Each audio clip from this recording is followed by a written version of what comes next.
Now, without further ado, right? The man, the myth, the legend, the Ernesto Segismundo, a young man that I met at the TCA Galveston conference in November of 2017 after he presented the most amazing keynote of TCA's history, right? He says, Xanax or selfies over Xanax, right? Taught us about that self-life, how important it is for us to be able to work on our self-worth. Hit us with his amazing creativity from his California, Hawaiian swagger. You know, he really built us up. And then from then on out, I knew that we were part of the same tribe.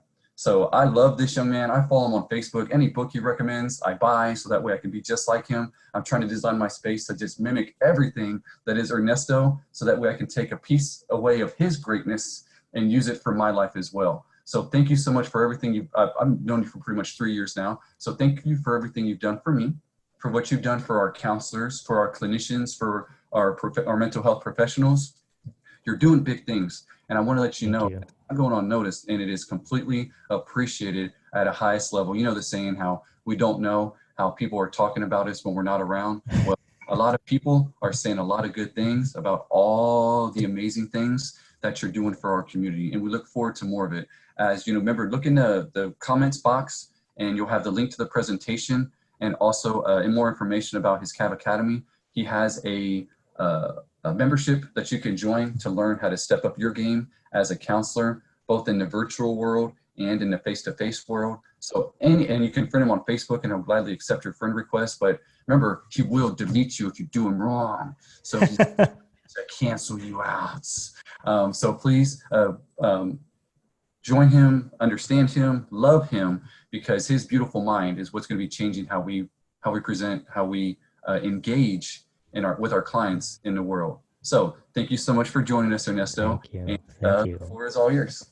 Thank you so much. You know, the first time I've ever did a keynote speaking engagement was actually at Texas Counseling Association. I was nervous so much because when I was there, I thought I was going to be in a small room, not knowing that it was a huge auditorium. And so I really enjoyed my time in Texas and at the Texas Counseling Association. Fast forward to now, many of you have been my really close friends. Let me just introduce myself. My name is Ernesto. I am a licensed marriage and family therapist here in California, and just like many of you, I carry many hats. I'm a clinical supervisor, psychotherapist. I also do coaching on marketing. I'm also a videographer, so I create promotional videos specifically for the mental health community. And I'm also, I run these summits and conferences in places like Hawaii and South Florida and all over the United States. And they're all continuing education. So for those of you who want to sign up on my email list, you'll get information about your tax write-off trips to Maui. It's going to be next year, and my speakers are freaking amazing. So this is what we're going to do. This is the roadmap. So thank you so much, Wayne and James, for inviting me to be here with you. And one of the things that is so near and dear to me, and if you follow me on social media, connection and community is something that I'm really, really big on. It's something that I hold dear to my heart, because everything that you see as far as what I project and what I post on social media is basically who I am as an individual and as a connector of communities. And this presentation is also a mixture of my own experience, my own teaching at Hope International University in the positive psychology and sports psychology realm, and the marriage and family therapy department. I love positive psychology, and I think part of it has to be living it out. Now, many of you who are here are not only psychotherapists, but also work in the school systems, and it's so important to explore some of these areas. So here's our roadmap. I'm going to define, based on all of the findings and research on positive psychology and also growth model from Dr. Dweck, we are going to explore what optimal living from that perspective, spiritual as well too, because many of us have forgotten that spiritual growth is actually part of optimal living. We're also going to talk about the fundamentals of attachment theory. I'm not going to go into detail, but I'm going to specifically use Bowlby's model, which was, I believe, the foundation of the attachment theories that are known now. positive psychology. I'm going to take research and models from Mihai Csikszentmihalyi. Wow, say that 10 times. Mihai Csikszentmihalyi flow. For those of you who are entrepreneurs and artists, you will understand this part of the presentation.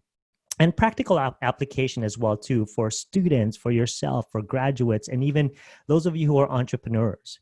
So my question is this. I want you guys to be thinking about your clients, yourself, the people around you, and I want you to be thinking about what is the optimal life. Now, the optimal life is the happy life. And happiness here is not just a state of emotion, but it is a condition, it is an attitude, it is a lifestyle. And I'm going to talk a little bit more about what are the elements of an optimal life. Think about yourself, think about the people that you're helping, even the children and their families. I love this by Viktor Frankl, writer of Man's Search for Meaning. For those of you who know who Viktor Frankl is, he is one to talk about what optimal living is. He says this, life is the meaning of life at all, then there must be meaning in suffering. Forces beyond your control can take away everything you possess except one thing, your freedom to choose how you will respond to the situation.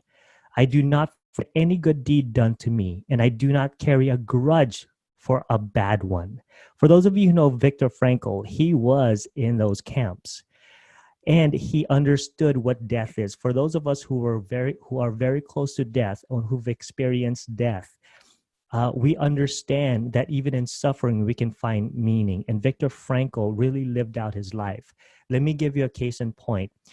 My mom passed away in 2014, and I talked about this the first time at Texas Counseling Association in front of thousands of people. And I was really surprised that I even said this out loud. But I thought to myself, in my mom's passing, I found how to live. At that time, we don't know how to live unless we have gone through some sort of a suffering.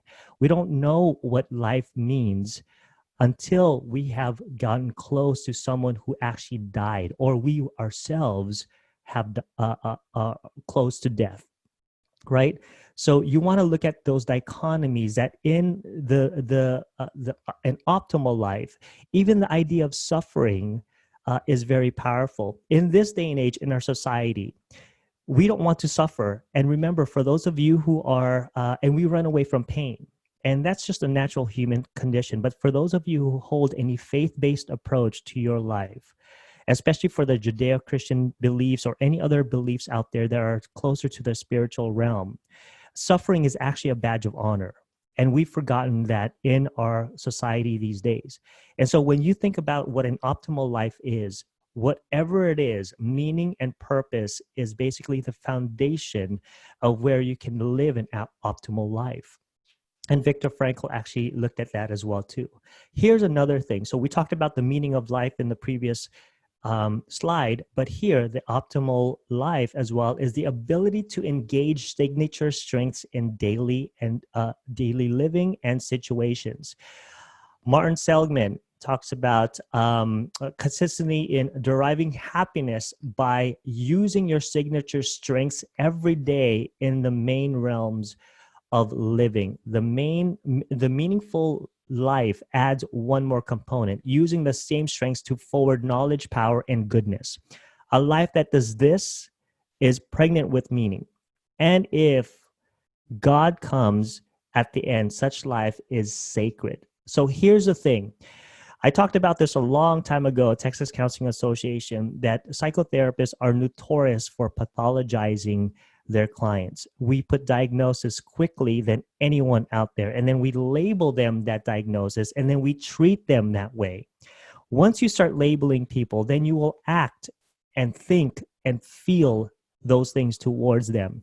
If I label my client as bipolar disorder, I will treat them that way. So part of Martin Seligman's approach here is a strength-based approach.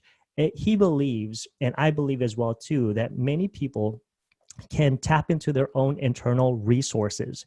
What that means is that people are gifted, they're creative, but something happened in their lives that made them forget that actual concept. So you as a clinician, basically your professional work is to remind them that they have some gifts on their own, that you are reminding them that they have resources to help them with their current situation.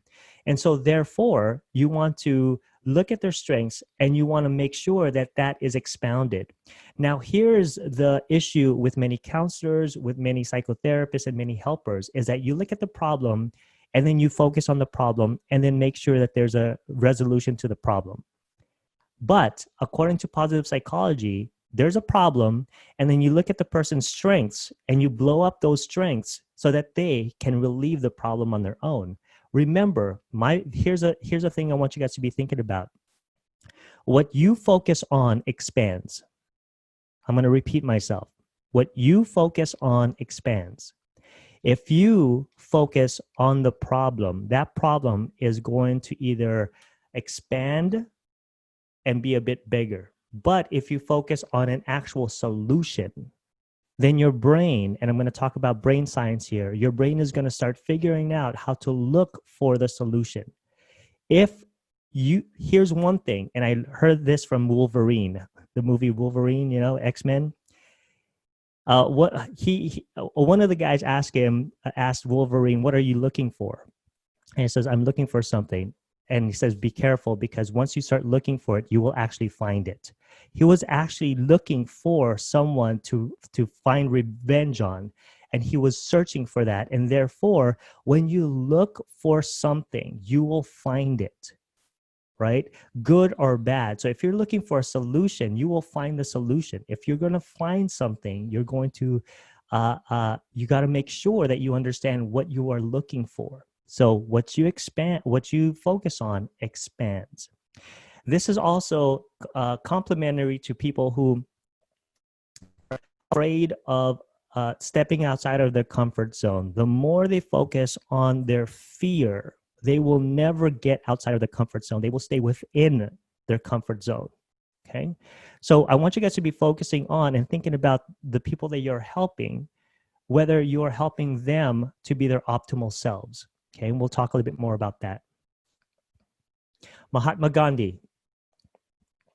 This is some of the most beautiful sayings that Mahatma Gandhi said. And here are the element number 3 for an optimal living. Grounded in the here and now, living life with integrity, wisdom, curiosity, joy, and connection. Okay.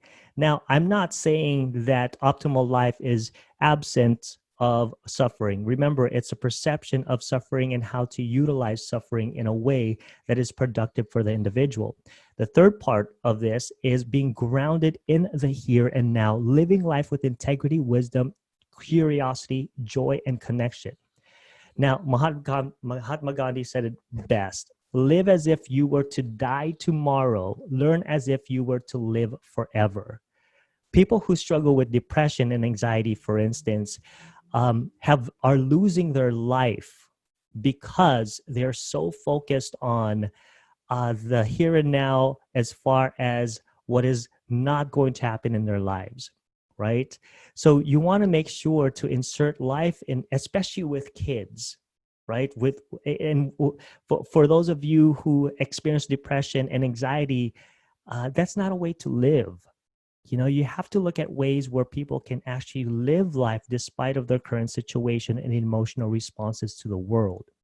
So part of our situation as human beings is to look for ways to live. Now, case in point, when my mom passed away, now for those of you who've experienced grief, and I'm very open about grief here, for any of you who've experienced grief in your lifetime, there's 2 directions you can go into, at least 2 directions from my perspective. Either life stops or life is propelled, okay? And just to give you a little insight as to why this is very meaningful to me is because I gave permission to the doctors to turn off her life support. And we watched her go in a few hours. Now, from that moment on, I could have done 2 things, okay? Either become angry and resentful that I gave that permission for my mom's life to be gone, because I had that control. Or remember all the times when my mom said, I'm very proud of you. I can die today. Because I was the first one. I was the only one that heard my mom say, I can die today because I'm so proud of you. You're a professor, you did this, and you're not in jail. I don't know about you guys, but in my culture, in the Filipino culture, it's basically, you are just graduate high school, don't get in trouble. Don't get in trouble, right? But what I did was I graduated high school, I didn't get in trouble.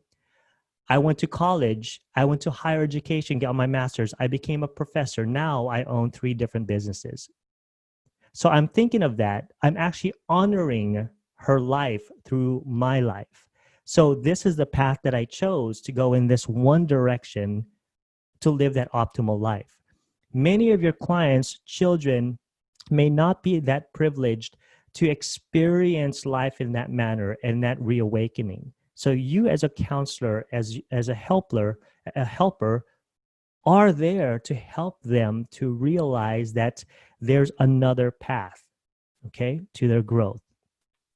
Here's other elements of an optimal life. Grounded, hold on, let me just look at this. Let's see. The happiest people, Mihai Chiseng Mihai. Here we go. Mihai Chiseng Mihai. For those of you who are artists and creatives, you guys know this idea, okay? The state of flow, the state of in which people are so involved in an activity that nothing else seems to matter. The experience itself is so enjoyable that people do not even people will do it even at great cost for the sheer sake of doing it. For those of you who are passionate about your work, you look at the clock and you go, where does the time go by? This is the state of flow. When you are writing music, when you are doing a program, when you are working with someone, when you're creating a business, okay? When time flows and you don't even know what day it is, you are in a state of flow, according to Mihai Csikszentmihalyi. Happiness is doing what you love and loving what you do. Okay, so that is where you want to be. Now, many of us have been in situations where we worked in county, right? When we worked in the 9 to 5, even 18 hours of work, and we are miserable. Okay, according to Mihai Csikszentmihalyi, you are not tapping into your creativity and your flow. So Mihai Csikszentmihalyi, if you notice, I just love saying his name because I just discovered how to say his name in a few weeks ago.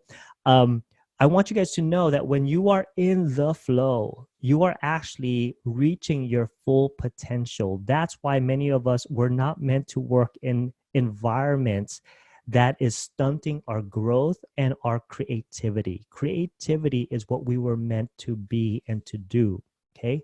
And you are in the situation and position you're in, and you want to be out of that position as much as possible. That will crush your creativity. The growth model. For those of you who are teachers, counselors in school, you guys will be very, very familiar with this area right here. And we're going to do a lot of practical conversations as well. Now, for those of you who know the growth mindset, Dr. Carol Dweck really was interested in motivation. She tried to understand 2 types of mindset, which is the growth and the fixed mindset.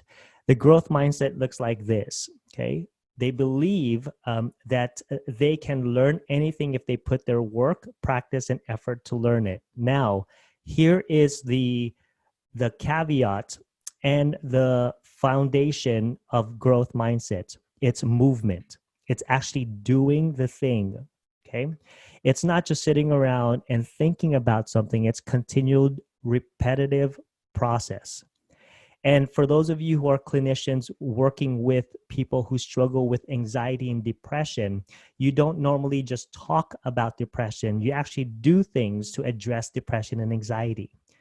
Okay, so growth mindset has a lot to do with movement of the body, movement of the soul, movement, okay, from one to the other.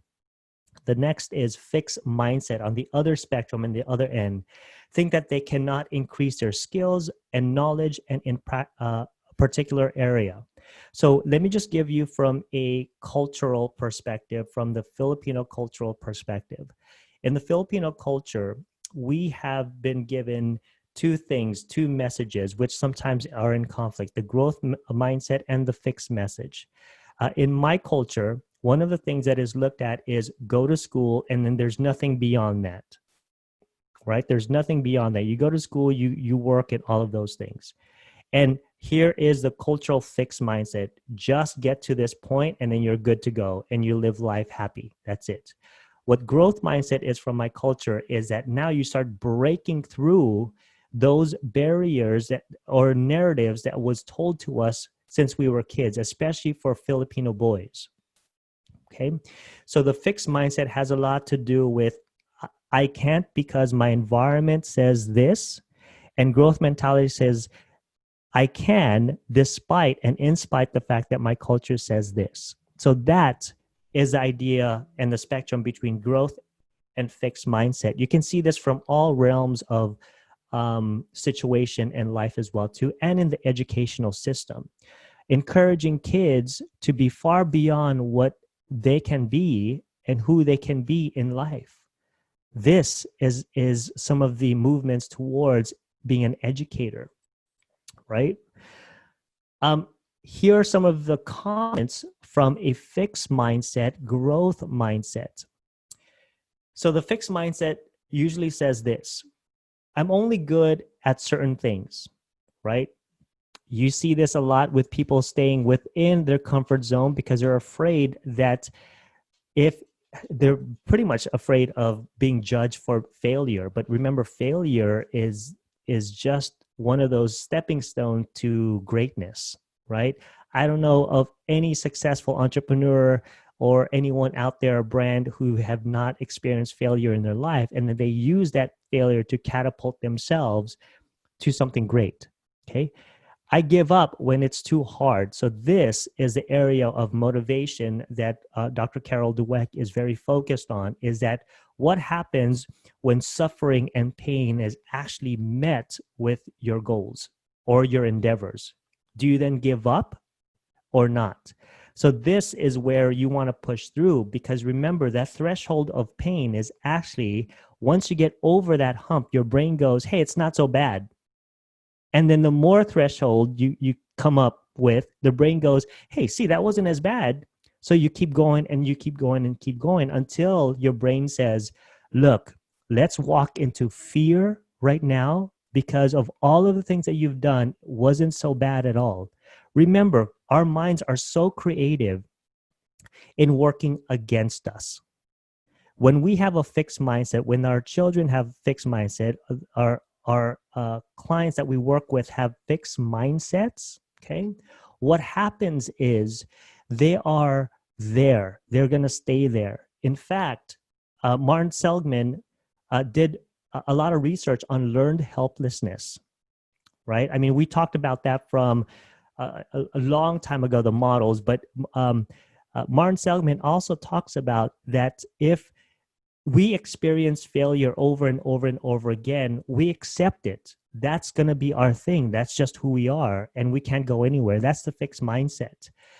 He did an unethical, him and his team did an unethical research where he laid two boxes. One box had a dog in there, and there was a dog can hop onto the other box, but in one box they kept on electrocuting and shocking the dog. Now remember, the dog can go over at any time on that box that doesn't have that shocking thing, right? But he learned that the more they were shocked and they could not get over, the more they sat there to get shocked over and over and over and over again. And you should see this research. It's so fascinating. How many of us stay in that box that keeps getting us shocked over and over and over again, knowing that we can jump over the fence into the realm of amazingness? Okay, that's the fixed mindset. That's the idea of learned helplessness. I'm gonna go into the area of growth mindset instead. Here's where you want the kids that you work with, the children that you work with, the people that you see on a daily basis in your counseling office is, I can be good at anything. Now, that area right there, just that attitude alone will position the mind to work towards its goal. I try until I get the results I want. I embrace challenge. Here's the other thing about the growth mindset. They don't see challenges as a barrier. They see challenges as an opportunity. Okay? Challenge is an opportunity. I welcome feedback and criticism. This is where they have so much ego strength, or enough ego strength, to withstand anything that come their way that would either compromise their self-worth or their view of themselves. So they welcome feedback, right? They can withstand that. I like learning about things I don't know. This is where you've got the bookworms. This is where people who sign up for conferences and summits and CEs, because they just want to fill their mind with knowledge, right? Remember, knowledge is a clear path to wisdom, right? That's where you want to be in that area, not just the things that you know, but to engage in wisdom as much as possible. Okay, so Wayne, I'm going to have you unmute yourself if you're still there, or James and Wayne. Let's have a quick discussion here so far on what you, from your perspective of the growth and fixed mindset, what comes up for you? Well, you're talking about the nums, right? One of the way we numb is through the growth mindset, right? We want to look smart, right? Actually being smart. We protect our egos because of the red ink that was given to us growing up in school, because of the messages that were given us to us by our United States culture and also our family of origin. So we feel that we have to be able to either get degrees or have to do all these types of extrinsic activities to get this value from others in order for us to be truly seen and loved. When we need to focus on, we got to find out intrinsically. We have to know innately with who we are that we are good, right? That we are going to learn more. I don't know everything. I went into the doc program knowing nothing, and after I graduated, I understood that I knew nothing, right? Yeah. They had to teach me how to say I don't know. They had to teach me how to say no, and now I do it all the time because I am so willing and so open to learn, right? Getting rid of that defensiveness when I'm wrong, and being able to be open to learning and correction, right? So that way I can truly flourish with that growth mindset. Yeah. Absolutely, Wayne. So when you look at it from that perspective, okay, I want you to be thinking about the people that you work with around, and you will know once you are in the growth mindset here, you will now sense people who are in the fixed mindset, and you will have a reactivity to them. Your thoughts, James? Yeah, I also want to say that this is a very great model here, because a lot of the clients I work with, this will supplement really well with the counseling that we all do, particularly CBT. And so many clients come in with fixed thinking where they're stuck in the negative muck, right? They have a lot of I should and I must statements, and they get discouraged because they feel like unless things don't go my way, then life is awful. Life is gonna be terrible. Yeah, like Wayne said, they're shooting on themselves, right? So so we need to promote this growth mindset, because that's how people can now overcome some of these challenges and start to see that there's a lot more room to breathe, and things won't always look the way we think they have to, and that doesn't necessarily mean that things are going to be awful. So when we can help promote this and help promote exploration to alternatives, positive thinking, challenging those thoughts, is that the only way to look at it? I think that's outstanding, and not just for our clients, but even personally. Like, I can see many times just from hearing you talk and explain this, the examples where I'm in a fixed mindset many times, even like preparing for this conference, right? We have to have Zoom right, and we have to have this go well and that go well. And so even in the small things, I can notice sometimes where I get stuck on a fixed mindset. But yeah, I really appreciate you bringing this up. Yeah. And the thing is about where we are all in the moment, not only counselors, but helpers, but also entrepreneurs, we always have to have a reflexive and reflective approach to everything that we do. We have to look at things from a curiosity. Is this a fixed mindset? And if so, where is it coming from? Why? We don't want to shame ourselves when we experience these things, because the fixed mindset can also give us an idea of the trajectory. Why are we thinking about these things? And I want you guys to be thinking about that and actually asking questions with your clients and people who actually have the fixed mindset and have a compassion for them, because fixed mindset is rooted in childhood experiences, our current experiences, things that we see, some of the messages.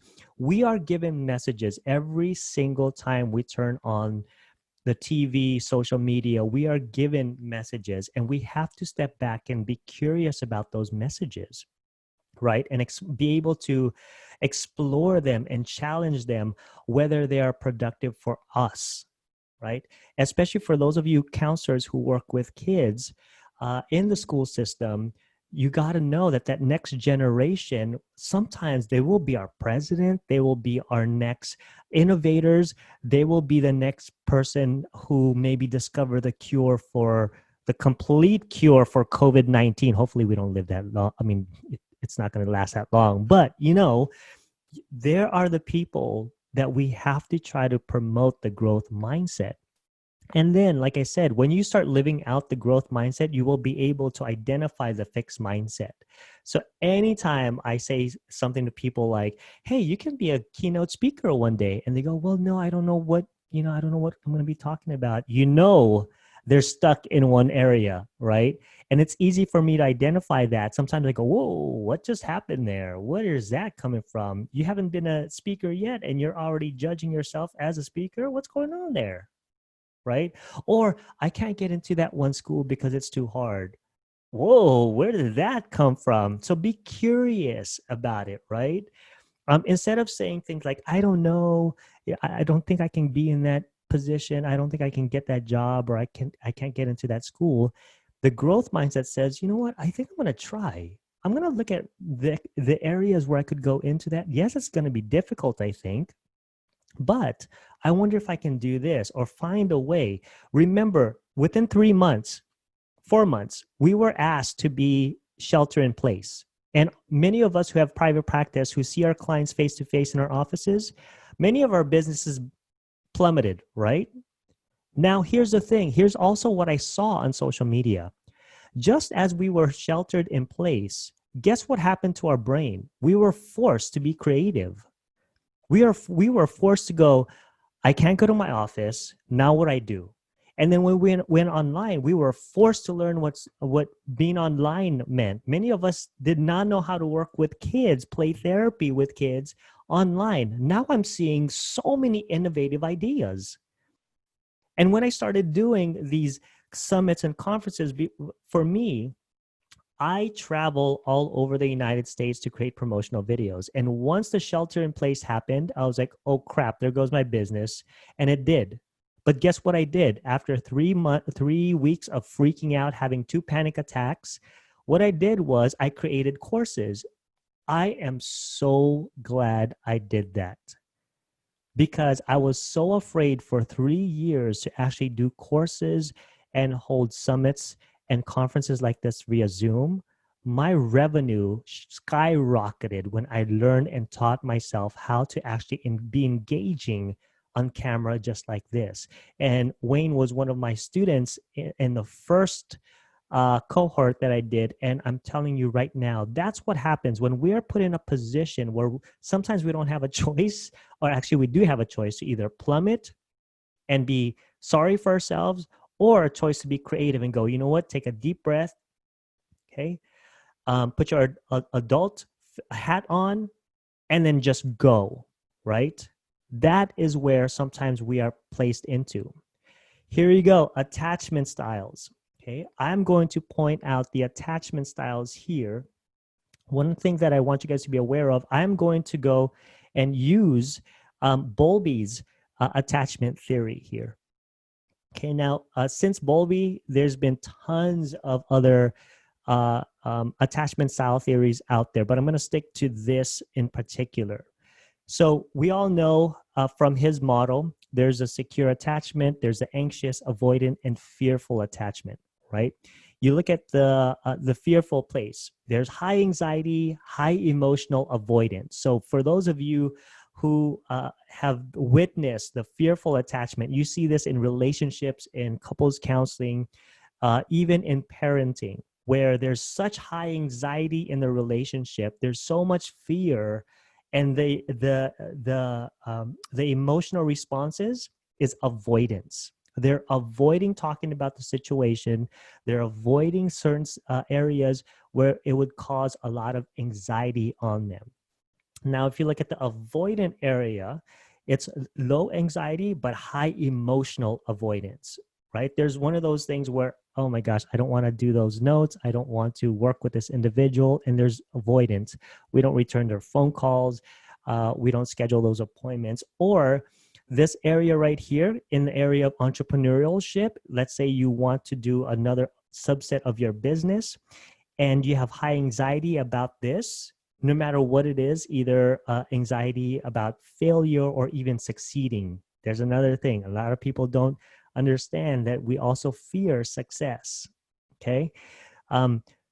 When there's high anxiety about any type of fear, we avoid doing that business. We avoid that course that we want to create and thought about for years and years and years. We create these narratives in our minds to keep us in fear. The anxious part, if you look at the very top, there is low emotion but high anxiety. So you want to look at it from this perspective. There's a lot of avoidance because it causes anxiety. And the thing that we want to do is not what we're avoiding and being anxious about, is the anticipation of fear and anxiety responses, okay? So let's say if you, the first time this happened to me was I wanted to do a summit and conference on Kauai. And I struggle with ADHD, so fear doesn't stay stuck to me for too long because I have an attention span of a 5-year-old. So I normally just go ahead and do it and then experience the fear, and it helped out. So with the anxious part, I had a lot of avoidance in the very beginning of what I was doing. But then again, I went into the idea of, you know what, I'm just going to go for it, and whatever happens, happens. That's my attitude since then. The secure attachment, this is where there is low emotional avoidance and low anxiety. This is where your creativity actually flourishes. Now, if you go in the other realm, if you're experiencing a lot of fear, your brain actually is choked, meaning it cannot create because you cannot create in fear. What secure attachment does, or if you're in the secure realm, it allows you to tap into your resources, your gifts, your talents, your artistic values and approach to your craft. Okay. So here's my question. Part of our attachment styles is to examine attachment in all facets. Many people think that the attachment theory, yes, was based on human attachment, okay? But what the attachment theory actually does for us is that it helps us to examine all facets of life, which is self, others, internal experiences. I'm going to talk a little bit more about this, internal experiences, situation, values, professional identity, and entrepreneurial endeavors. Okay, so this is how this applies. What is your attachment style to yourself? For those of you who do parts work, okay, with your clients, who talk about their identity, their parts of themselves that they're trying to look at and explore, what is your attachment style with yourself? And we vacillate, okay, from secure attachment to actual anxiousness and fear. So this is where it looks like in looking at your attachment to yourself, that part of yourself that is secure and insecure, that part of yourself that is creative and not creative, what part of yourself is struggling with some sort of an attachment or has some sort of an attachment style?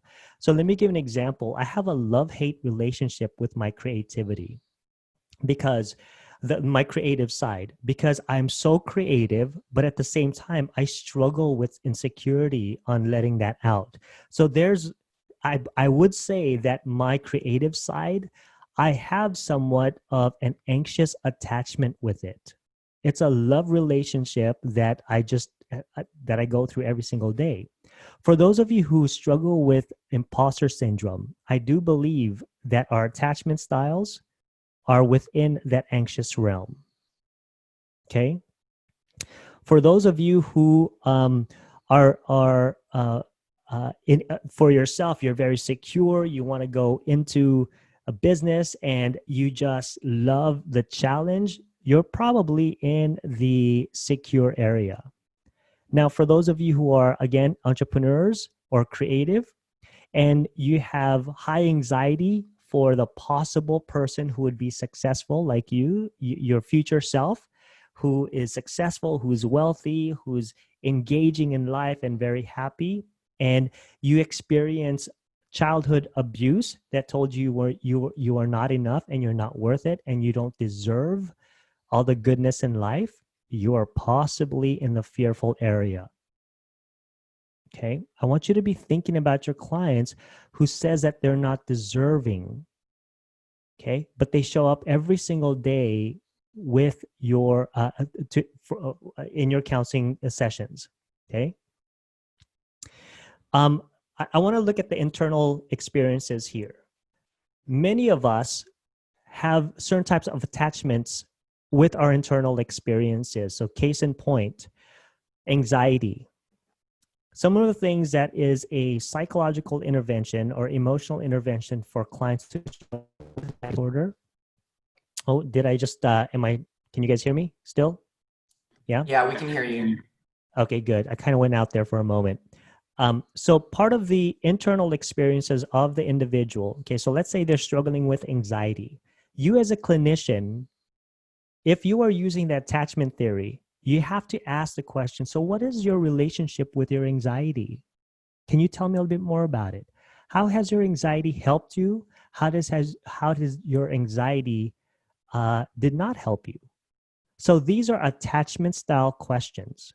What's it like for you to, if your anxiety was sitting next to you, what would it be saying to you?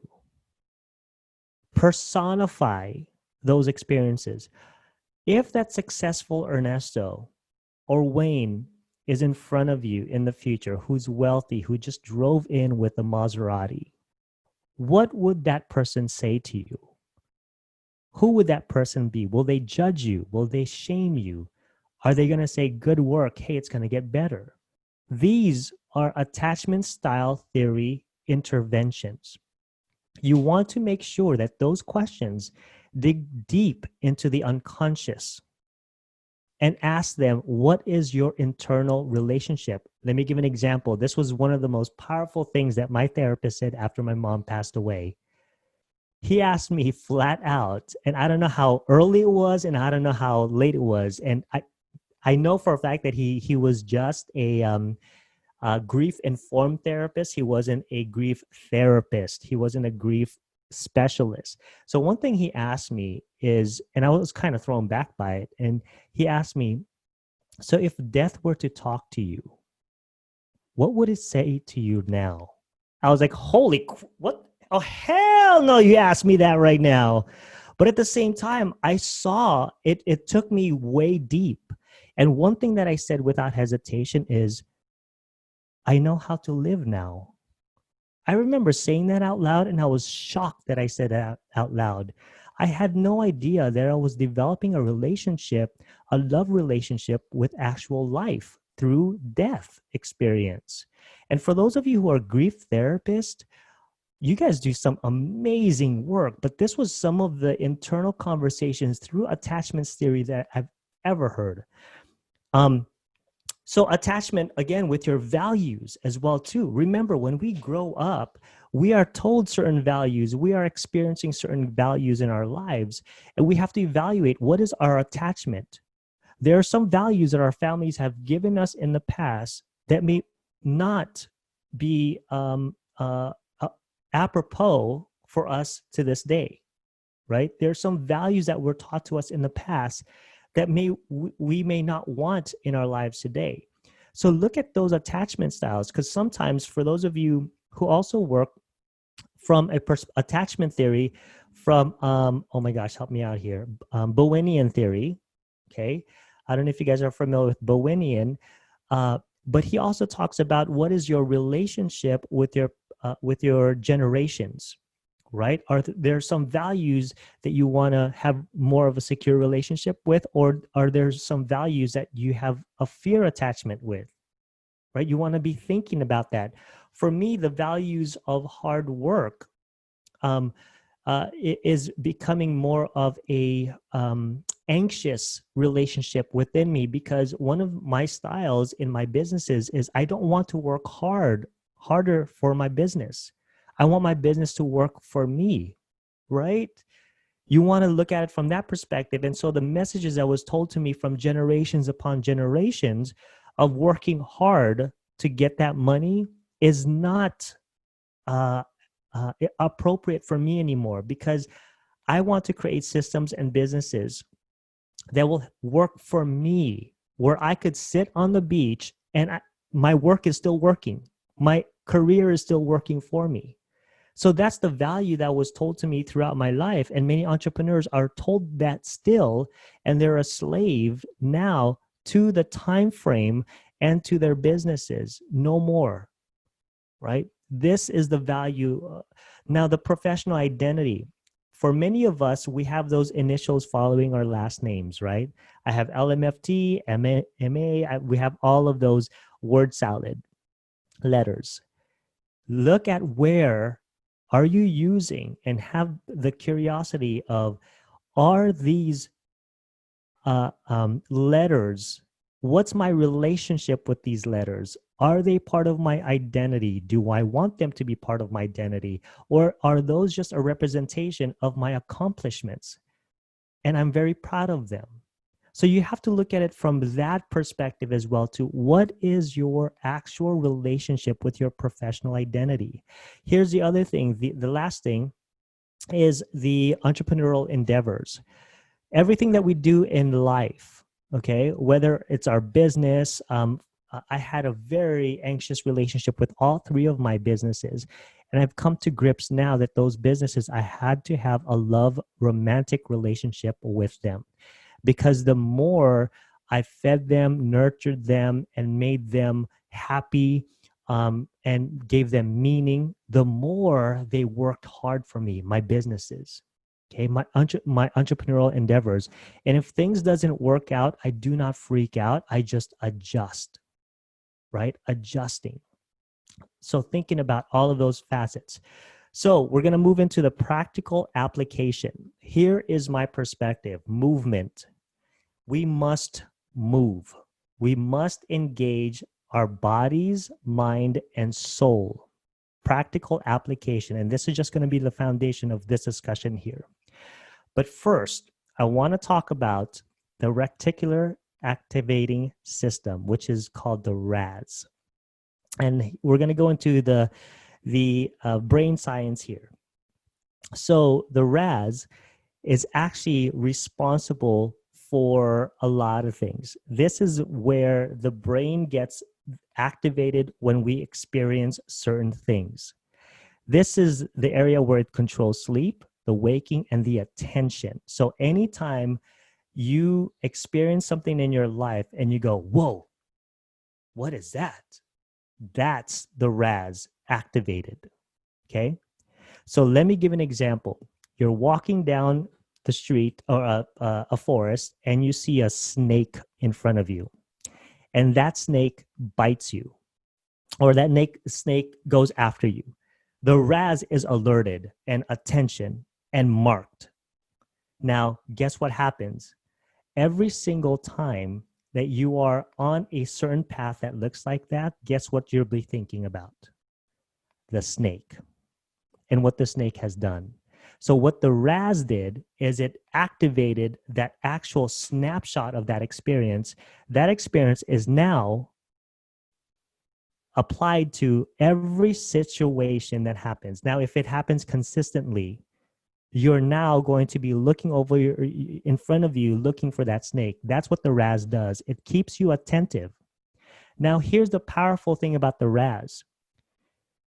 When you experience this, something like that over and over again, guess what the brain does?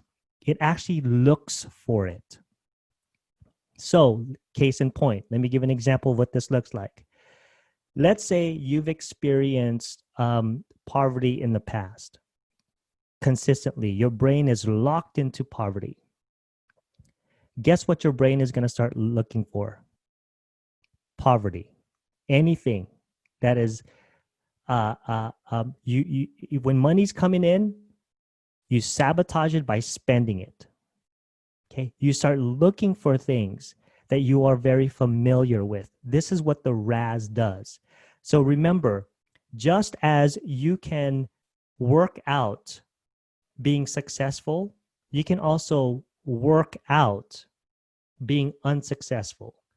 When you are locked in to a certain type of narrative or idea or thought, your brain doesn't only remember it, but it actually looks for it. So in the area of entrepreneur, one of the things that I tell my entrepreneurs when I do counseling with them is I want you to be picturing yourself and doing things that will mark your success.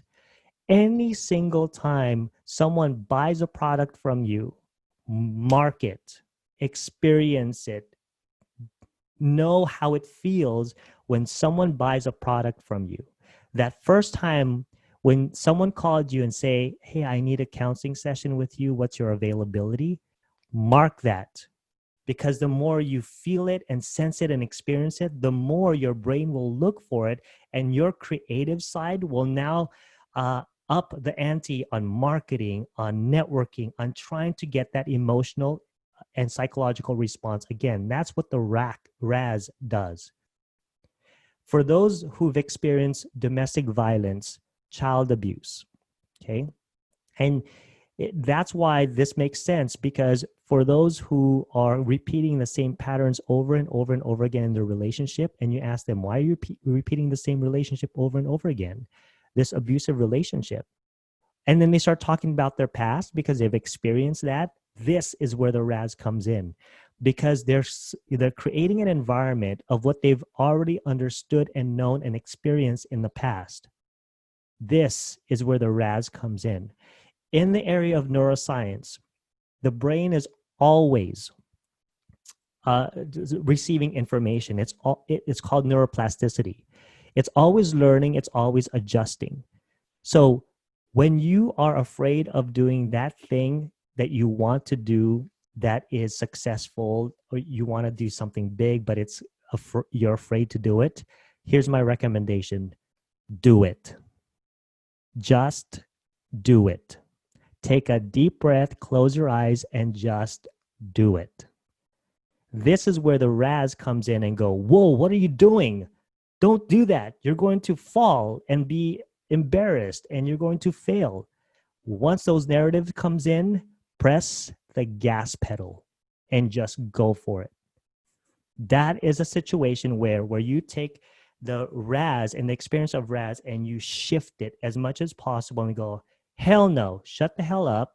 I'm going to do this. And the more you do that, the more the RAS goes, that wasn't so bad. Let me keep going. Let me do this course. Let me do these other things. Let me do some innovations. Okay, this is where positive psychology comes in. They don't ignore your challenges. They actually make you look at it and press the gas pedal and move towards it. All right. Here, practical. Here you go. I'm going to dissect this. You guys can take this with you. You guys can steal it. This is from my own experiences. I'm going to start with connection. Okay. Connection towards optimal living.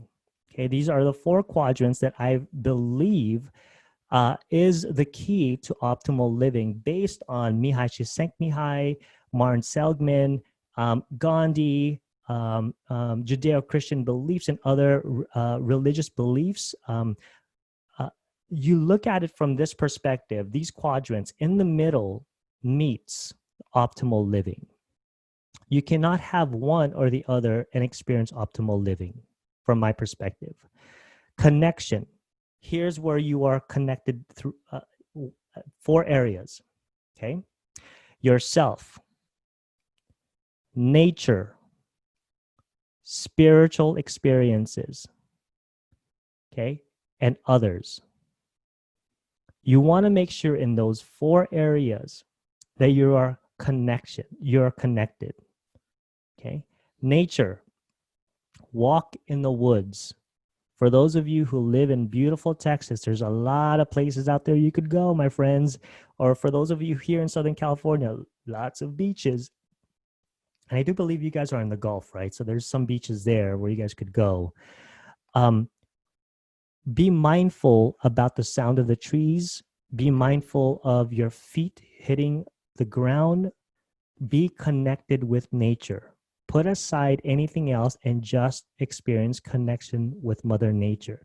That's where we came from, connection with that. Your spiritual identity as well. You don't have to have a higher power here, but knowing that there is something higher than you is very, very powerful. Connection with the self, not from the physical body, but from the metaphysic. There's something that out there that cannot be explained through science. All right. So you want to be connected to that as much as possible. For those of you who are faith-based, this is where it's very powerful because your spirituality takes you far beyond your meaning, putting meaning into your suffering, into your current situation. Okay. So you want to look at it from all of these perspectives. Now, I'm going to go into engagement. Okay. Engagement. You want to engage your body into the things that you're doing. You want to engage your mind and your soul. So when you're in front of your clients, engage them in thought.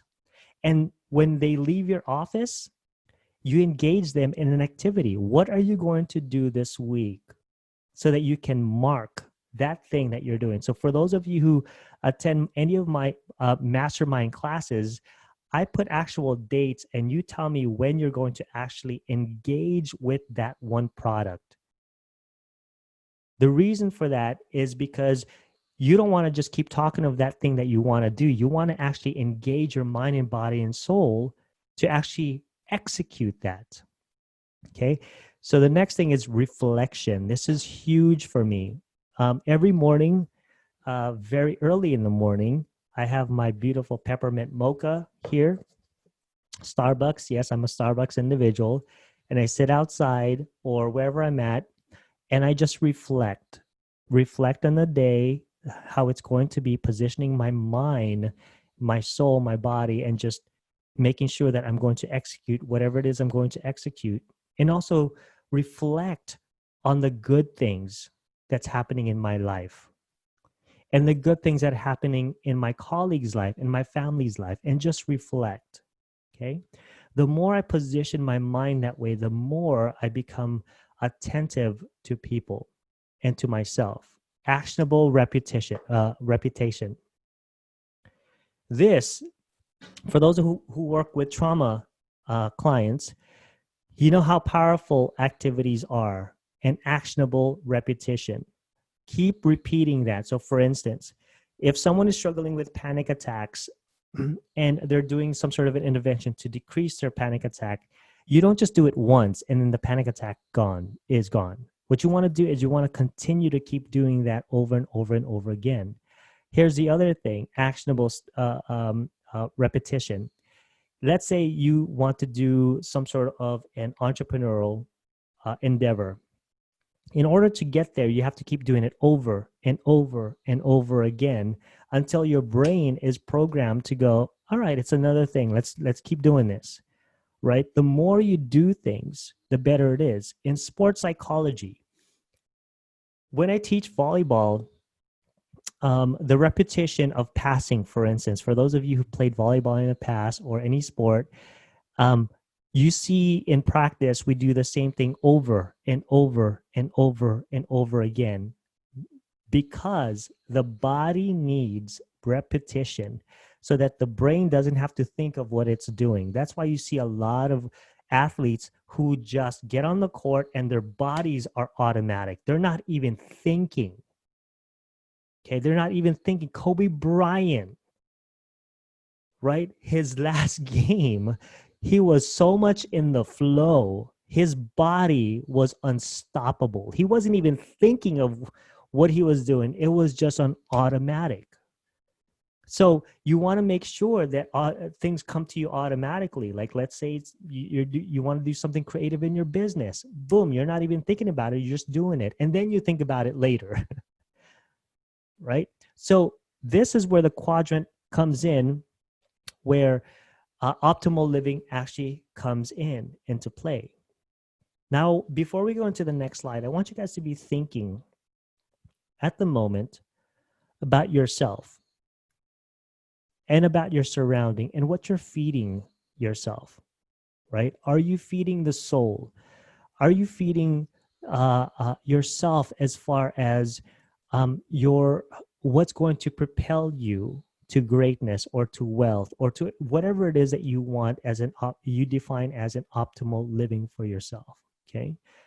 Are you putting meaning to those that are difficult? During this COVID era, are you in a position where you are now forced to be creative because your current financial situation, you cannot afford to just sit around, right? You want to look in those areas. How about the people that you work with? What situation and condition that they're in at the moment that requires you to be present in their life? So before I go into that, let's have a conversation about this optimal living.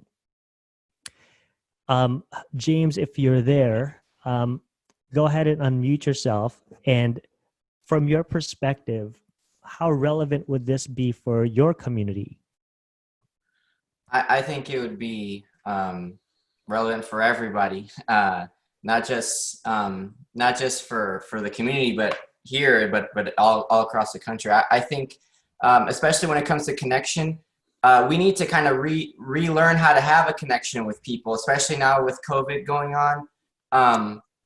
You know, we often get energy being around people. We're very relational beings as human beings, and if we you know, kind of succumb to some of the challenges now that we're dealing with, where we have to stay indoors and we're not able to interact face to face, we got to come up with creative ways to keep that engagement, to keep that those relationships that are very meaningful, that give us energy and zest. We have to keep those alive. And so when I think about actionable repetition and reflection, I think this model here applies to us today at this very moment, because we are desperately in need of a balance of all four of these domains. And so in order for us to have optimal living, we need to think about each of these quadrants here and how we can, you know, get them balanced in this day and age, especially now with everything going on with COVID. And even before COVID, we had social media as our primary means of connection. Many people kind of lost touch with face-to-face interaction with people. And I feel like now that COVID has happened and we've even more so become more secluded, I think a lot of people might be struggling. And I think about earlier what you were saying about a fixed mindset. And so how can we move to a growth mindset, and how can we integrate this model with a growth mindset so that we can still keep a connection with people, we can still stay engaged, we can still you know, have a sense of community and relationships, improve our relationships that way. I think that's what we need to continue reflecting on it and growing, and keep this process happening. Go through that repetition, as you were saying, to keep all this going together. Yeah, and James, you make a very good point about the repetition piece, and we as a community need to involve on how to foster connection, to engage, right? And I think um, as a facilitator, I'm going back, as a facilitator, one of the things that is so important in this day and age, right, is for the community to try to figure out how to connect in this day and age and how to reflect on it. I know that your organization is really good at engaging all of that. And so to continue enhancing the value of the people in your community, right? Um, let's open it up for discussion. James, Wayne, if you wanted to go ahead and take that on. I'll go ahead and answer any questions about my PowerPoint here. All right, thank you so much, Ernesto. Right, let's do some reflecting on action and practice, right? This reflection that Ernesto just taught us, right? So far, let your mind, your body, your soul be able to start the discussion. Just whatever's coming up from your mind, just go ahead and start sharing with us. So what's coming up for y'all? This is a really good community. I'm looking at some of the comments and I love it. Yeah, you know, one of the things that is huge, and just go ahead and interrupt me if there's a question here.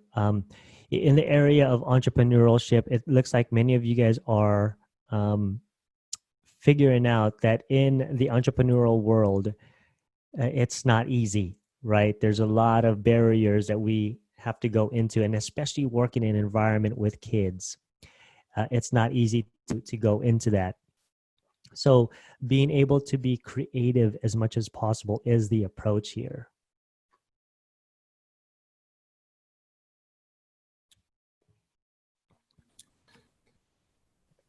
Go ahead, Patrick. I just like that you really touched upon the attachment styles and in terms of not just how we, attach within our own relationships, but to business in general and our sense of self and competency as entrepreneurs and business owners. I think that's really important, and it comes up very frequently for everyone. And I notice myself recognizing and resonating with some of the stuff you're saying about some of the anxious stuff and the fearful stuff. And I like to think of the anxious style almost as like pulling the lever of a slot machine endlessly and like really trying to get that result. And, but also being really fearful of what that result can be, and kind of creating that insecurity in your sense of self in terms of competency and confidence. Yeah, and many people, you know, think that you can only apply attachment styles to other relationship, but we're having relationships every day with our environment, our professional endeavors, our identity. These are parts work. And it's very, very powerful when you utilize this type of intervention with clients. And you never know, like, wow, I'm so attached to my fear. I've relied on my fear so much, and I like being under this threshold because it's safe for me. Definitely. Thank you, Patrick. Anything else that comes up for you? We're good on time here. I love the fact that you guys are all engaging, and thank you so much for that. So if we don't have any other questions, first of all, I just want to thank all of you for allowing me to be here.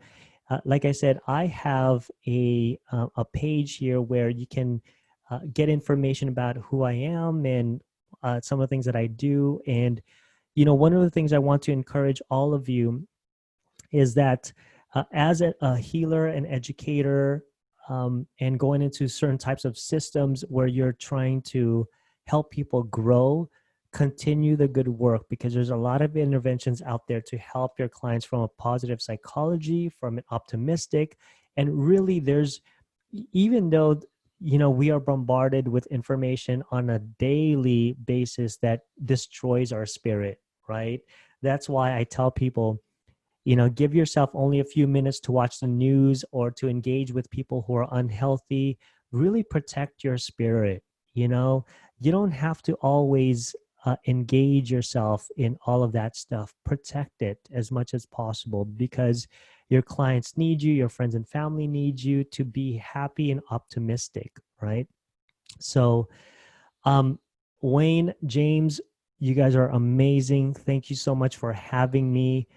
I look forward to providing services for your community, right? And thank you so much for the things that you do for your community, because it's so needed.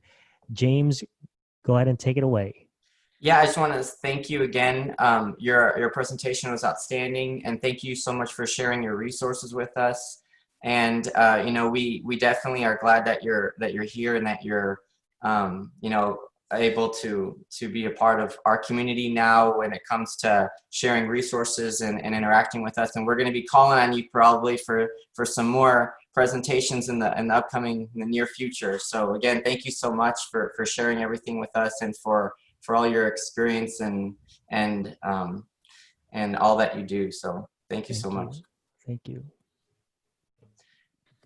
Yeah, we appreciate you greatly, Ernesto. If you talk to my friends and my colleagues that I talk to, they all call me the mini Ernesto. So I talk about so much and all these things that I've learned from you. I'm like, here I go again. I got to buy another book or get one for free, you know, through my outlets. And so I appreciate everything you do. So Ernesto, I'm curious, right? This is an ancient question that I've always wanted to know. What made you, or what drove you, you know, what just like, got you to want to be a counselor, to want to be here in the therapy field? Yeah, you know, if I were to be honest with myself, so I live in, I'm from Kauai, and Kauai is a very small island. And so when I graduated from college here at Biola University, I was actually going to be a pastor. I learned biblical studies, and my pastor said, yeah, you're not going to be a pastor. You're going to be a therapist. I was like, oh, okay, thanks for that feedback. So he gave me that because he knew who I was, and I didn't want to go home because I didn't want to live in Hawaii anymore. I know for those of you who are like, wow, you don't want to live in Hawaii, what the heck? But it's a small island, you guys. I struggle with ADHD, and I can't just go to the beach all the time. Yeah, so I moved out here and I went to college to get my psychology degree, and you know, avoiding home. But I discovered and fell in love with the idea of being a therapist, and so that's where I'm at. And I just love within the probation system, and so I was a therapist there. So I worked with a lot of at-risk youth here in Southern California. So yeah. Okay, nice, thank you. Another question. Now, what are your 3 core values, and define them for us, for you as your congruency as a professional and a human being? Yeah. So if for those of you who follow me on social media, there is actually 3 things that is really, really important for me. And this is some things that you guys can look at as far as your value. One is, because I come from a family of origin that is very community based. In the Filipino culture, we welcome everyone. And so community. So anytime you attend my summits or conferences, community is something that I am really big at. The other thing is, I really, really value people who don't take themselves serious, who are, you know, who are laid back and just chill. Those are the people that I look at. And also those who have high values as far as what they believe in. And, you know, if there's a way that you and I can have a disagreement, but you are stick to your values, I absolutely love that. So that's my value system here. Can I also plug this real quick? I don't know if I said this earlier, but in my email, what I normally do is I'm going to start emailing encouragement videos. So basically, it's in videos that would help position your mind to be more encouraged, to continue whatever endeavors in your areas of business and anything like that. So this is something that I'm going to start doing, because I've been in contact with so many amazing helpers and entrepreneurs just that are struggling with imposter syndrome, fear-based, and are just stuck. So I'm going to be giving a lot of information on how to get you out of that via video. Okay, so thank you for that. Yeah. Encouragement is key, right? And we all need 3 values that we can the value, especially in our profession, so that way we can connect with that and be able to share with others what our purpose is, right? Even a mission statement. It's important for us because we are brands, right? We have our own human resources. I mean, our whole life for the past how many years we've been on this earth, we've been representing something. And if we have intentionality behind it, it can help us understand what we're moving toward, and it gives us that focus so that way we can be successful. Thank you again. Yeah. All right. Now, Ernesto, what's your favorite food? I'm going to have spaghetti in a little bit. I know it's about 9:30 right now, but that's going to be my Angela's. Yes. Yes, absolutely. Thank you. All right. So we're going to have a very special gift that we're going to be sending out to you, right? So that we can enjoy. So our one of our like treasurer type of people put together a special something by following your Facebook and stalking your web pages and doing all these things. So we're going to be sending you a special gift that we put together made just for you and for our appreciation, our practice of gratitude for having you so here much today. So thank you kindly. I hope it's the new drone. So I know you guys all know that I love these drones. So, or GoPro. I'm just kidding. Yeah, right. I wish that was in the budget there. So thank you very much. And we learn everything that you do, and we appreciate you greatly. Now for the next steps of the conference. All right, any other questions, comments, concerns, please unmute your mics and share with us anything you want to tell us about anything so far, and let it free. Don't be shy now. We all live in Corpitos or North Carolina, and we love each other. So feel free to open up. And then Noreen, I forget where you're from. So please. I just wanted to say thank you really quickly. I've got to run. A friend of mine is playing on the women's professional soccer team that's playing today, and I've got to go watch her. So everyone enjoy their days. Really nice to meet all of y'all. Ernesto, thank you. Thanks, Patrick. Take care.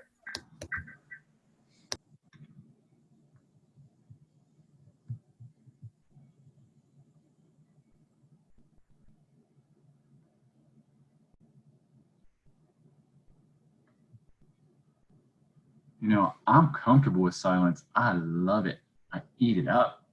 Okay, so we're going to take a lunch break, right? And then reconvene at 1 p.m. Be sure to check out the two presentations that are going on at 1 o'clock because they both have different Zoom links and also passwords.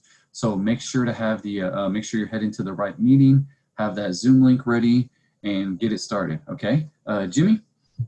Yeah, I was just going to invite them for the same thing. At 1 o'clock, we have two presentations, and there are two different Zoom links to join each one. So at 1 o'clock, we have Dr. Yawen Liang and Dr. Lorena Rosenbaum presenting using Sandtray supervision to support courageous counseling students and supervisees.